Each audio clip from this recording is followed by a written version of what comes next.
guys, Candida here. I was gifted the Drilaca Pampas Grass in exchange for my honest review.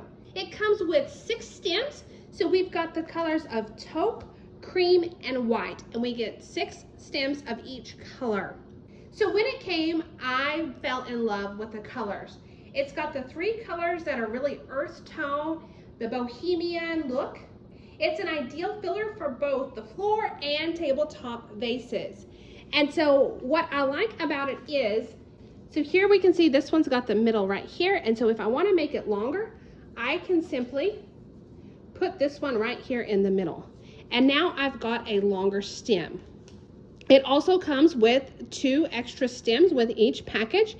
And so I can make them even longer if I need to. And so I'm able to add a little bit of length to the pampas grass if needed. The 3 colors blend well together, or I can separate them out and just add to my floral arrangements already. I can add these to floral arrangements already done in my house, but just putting them in a vase, I like how it has all of the neutral colors.